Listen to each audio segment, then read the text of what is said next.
Stress strain curve. Stress strain curve में क्या होता है, यहां पर हम लेते हैं एक्स एक्सिस पर लेते हैं स्ट्रेन जो कि हम कंट्रोल करते हैं, वाई एक्सिस पे लेते हैं स्ट्रेस जो कि हमारे कंट्रोल में नहीं होता। अच्छा, अब इस बात को समझिए कि आप स्ट्रेन को कंट्रोल कर कैसे रहे हो। आप कैसे कंट्रोल करोगे स्ट्रेन को भाई, थोड़ा समझाओ मुझे। भैया हम ऐसे कंट्रोल करेंगे स्ट्रेन को। स्ट्रेन मतलब कितना लेंथ बढ़ रही है एक वायर की, उसे आप कैसे कंट्रोल करोगे। आप कह रहे हो ना आपके हाथ में स्ट्रेन, फोर्स लगा के। तो यहां पर क्या किया हुआ, इमेजिन करना, यहां पर हमने एक तार ली, उस तार की लेंथ नापी ओरिजिनल, और उस पर एक लोड टांग दिया बाहर, और मैं उस लोड पे एक बटन लगाया, बटन दबाता हूं भारी हो जाता है, और मैं और भारी हो जाता है। समझ रहे हो, जितना मैं उसे भारी करूंगा लोड को उतना ज्यादा स्ट्रेन बढ़ेगा। अरे बोलो ना, तो मैं तो लोड को भारी करके स्ट्रेन को बढ़ाऊंगा, स्ट्रेन के बढ़ने से अंदर का स्ट्रेस अपने आप। तो हमने मशीनें लगा दी सब कुछ नापने के लिए कि स्ट्रेन कितना बढ़ रहा है, स्ट्रेस कितना बढ़ रहा है, और लोड तो मैं खुद बढ़ा रहा हूं। सही है। तो अब हमने उसके बाद एक कर्व बनाया। कर्व का मतलब पता है क्या है, आसान भाषा में पूछ समझो। हमने क्या किया, हम नापते हैं, हमने इतना सा लोड बढ़ाया, उससे स्ट्रेन बढ़ा इतना, स्ट्रेन के बढ़ने से स्ट्रेन हो गया मान लो 4, तो अगर स्ट्रेन 4 हो गया है तो स्ट्रेस कितना हो गया, इतना हो गया। फिर हमने यहां पर ऐसे ज्वाइन कर करके यहां पे पॉइंट मार्क कर दिया। फिर स्ट्रेन को बढ़ाया करा 5, स्ट्रेस देगा कितना हो गया, इतना हो गया। फिर यहां से ऐसे कैसे करके ज्वाइन करा, यहां एक पॉइंट आ गया। समझ रहे हो, ऐसे पॉइंट आते गए, उनको नाप के जब हमने जोड़ा तो जोड़ने पर एक कर्व बना, उसे बोलते हैं स्ट्रेस स्ट्रेन कर्व। कि हम स्ट्रेन को बदल बदल के देख रहे थे, स्ट्रेस कैसे बदल रहा है। क्या हर बार ऐसा हो रहा था स्ट्रेन बढ़ाओ स्ट्रेस बढ़ गया? नहीं, ऐसा नहीं हो रहा था। एक लिमिट तक ऐसा हो रहा था, एक लिमिट तक हुक का लॉ फॉलो हो रहा था, एक लिमिट तक stress was proportional to strain and that limit is called proportional। क्या लिखा है आपने, उसे क्या कहते हैं, उसे proportional limit। अब देखना ध्यान से, मैं आपको कर्व बना के दिखाता हूं, हम समझेंगे कैसे बनता है भाई। इस कर्व का शेप तो आपको याद ही करना है, लेकिन इसके बारे में जो पर्टिकुलर पॉइंट्स हैं वो हमें जरूर समझने हैं, उसको समझने का ट्राई करते हैं। देखिए कहानी यहां सीधी जाती है, बिल्कुल सीधी, ऐसे बिल्कुल ऐसा लग रहा है स्ट्रेस स्ट्रेन बढ़ाया स्ट्रेस बढ़ गया, सब बढ़िया चल रहा है, ऐसे ऐसे ऐसा बिल्कुल। और स्ट्रेन बढ़ाया स्ट्रेस और बढ़ गया, और स्ट्रेन बढ़ाया स्ट्रेस और बढ़ गया, बिल्कुल सीधाई में प्रोपोर्शनल चल रहा है स्ट्रेस और स्ट्रेन, बढ़िया। लेकिन इसके बाद क्या होता है, इसके बाद क्या होता है, एकदम से ना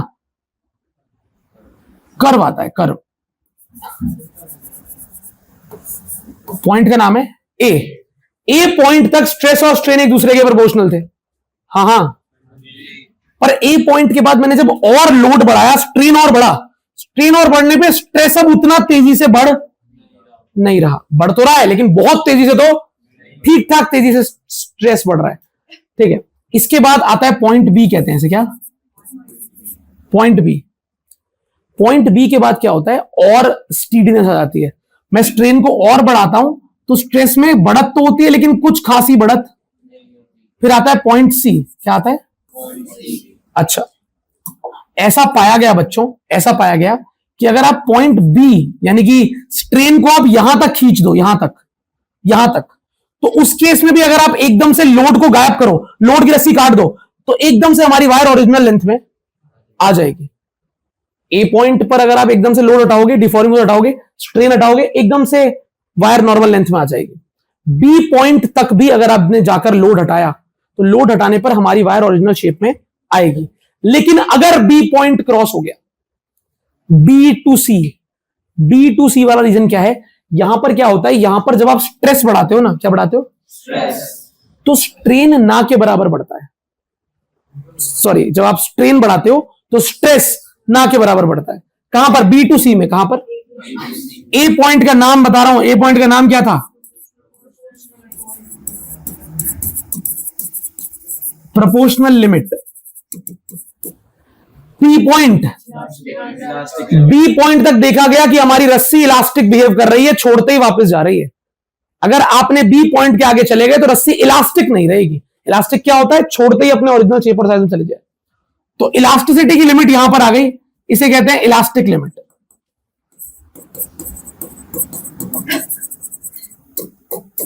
इसके बाद सी पॉइंट का कोई नाम तो नहीं है, लेकिन सी पॉइंट जैसे रीच होता है, सी पॉइंट पर हमने क्या देखा कि मैंने सी पॉइंट पे आने के बाद एकदम से लोड हटाया चेक करने के लिए कि वायर ओरिजिनल शेप में आती है, कभी नहीं आई।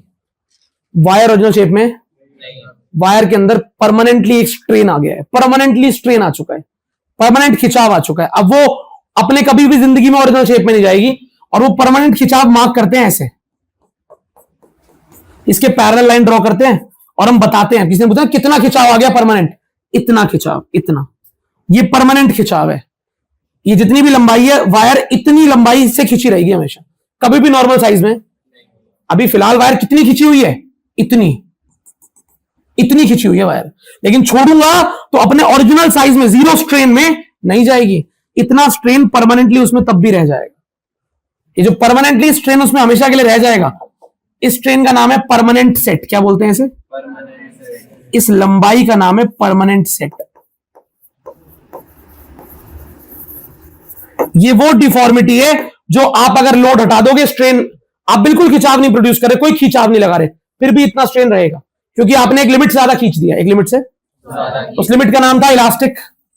जब आप इलास्टिक लिमिट से आगे चले जाते हो तो एक ऐसा पॉइंट आता है जहां पर वापसी पॉसिबल नहीं है, वो कभी ओरिजिनल शेप में नहीं जाएगी, कुछ भी कर लो चाहे। अच्छा, पर भैया अभी रस्सी टूटी तो नहीं है ना? नहीं, टूटी नहीं है, टूटी नहीं है, खिंची है, बस परमानेंटली खिंच गई। अब क्या होता है, अब कुछ अजीब सा होता है। अब मैं जब स्ट्रेन बढ़ाता हूं और सी से भी ज्यादा आगे स्ट्रेन बढ़ाया, लोड और भारी कर दिया, तो अब मैंने देखा लोड भारी करने पर रस्सी खिंच रही है बहुत तेजी से, समझ रहे हो, पतली सी हो गई और खिंचे जा रही है। तो अब अगर मैं थोड़ा सा भी स्ट्रेन बढ़ाता हूं तो स्ट्रेस पे तो कोई असर, मैंने भार बढ़ाया, क्या बढ़ाया, मुझे लगा थोड़ा सा भार बढ़ाऊंगा रस्सी थोड़ी सी और खिंचेगी, पर नहीं, मेरा थोड़ा सा लोड बढ़ाने पर रस्सी बहुत ज्यादा खिंच गई, बहुत ज्यादा खिंच गई एकदम से। और अब देखो थोड़ा सा नीचे आ गया, अगर थोड़ा सा नीचे आ गया, हाँ ना, बोलो। इसका मतलब क्या हुआ है, अंदर का स्ट्रेस थोड़ा भैया, पर मैं तो खींच रहा हूं, स्ट्रेस कम क्यों आ रहा है बेटा? वो जब जैसे ही सी पॉइंट क्रॉस होता है ना, उसके बाद रस्सी बिल्कुल ऐसी हो जाती है कि अब वो वापस आना चाहती ही नहीं है।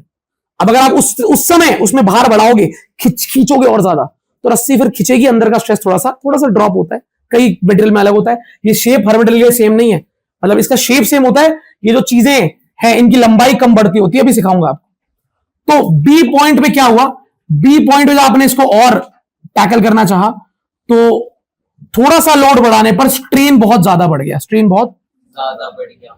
थोड़ा सा मैंने भार बढ़ाया, स्ट्रेन एकदम से इतना आगे चला गया, थोड़े से भार पे। स्ट्रेस तो थोड़ा बहुत ही चेंज हुआ, लेकिन स्ट्रेन, खिंचाव बहुत आ गया रस्सी में एकदम से, थोड़ा सा भार से ही। मैंने कहा चलो एक काम करते हैं, थोड़ा सा भार और बढ़ाते हैं। जब मैंने थोड़ा सा भार और बढ़ाया तो ऐसा कुछ हुआ,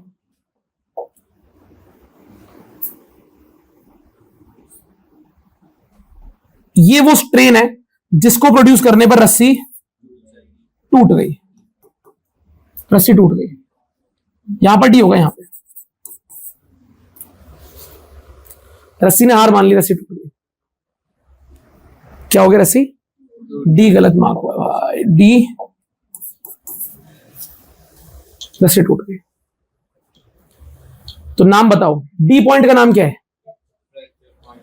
डी,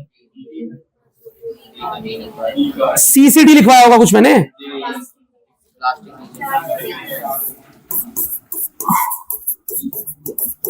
ये जो स्ट्रेट लाइन वाला रीजन है ना, ऑलमोस्ट, इसे प्लास्टिक रीजन कहते हैं।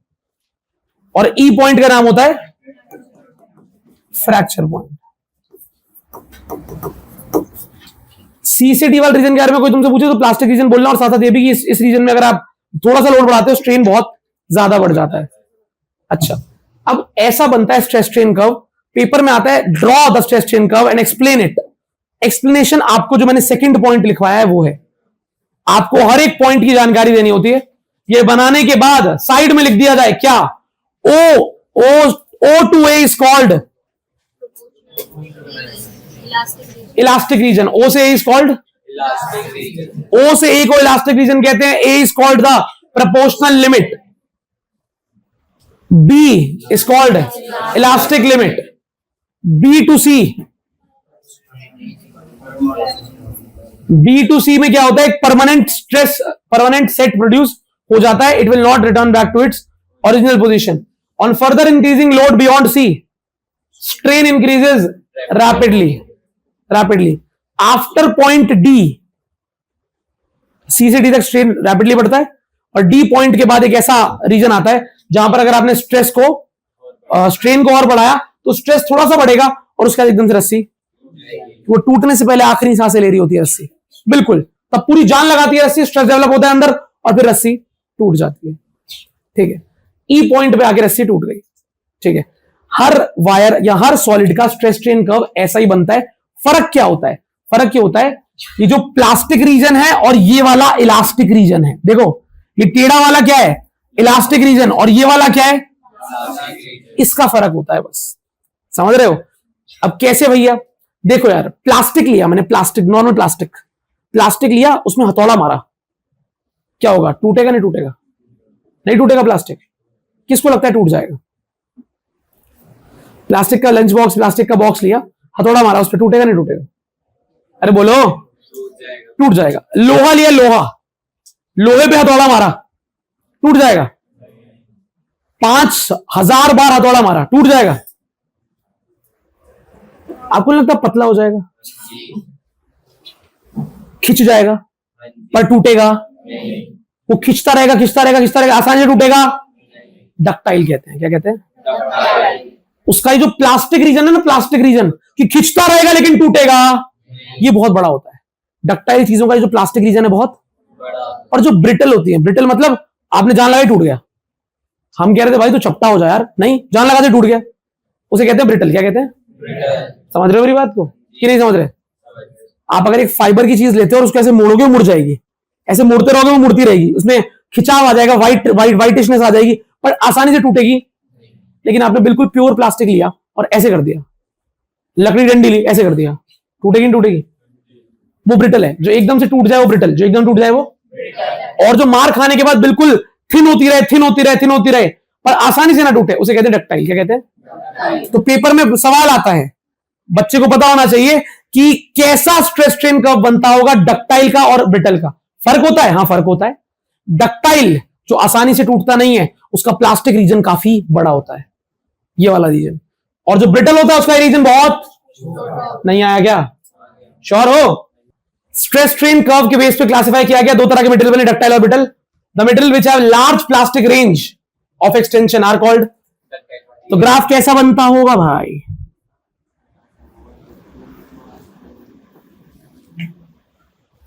और ब्रिटल में very small range of plastic extension.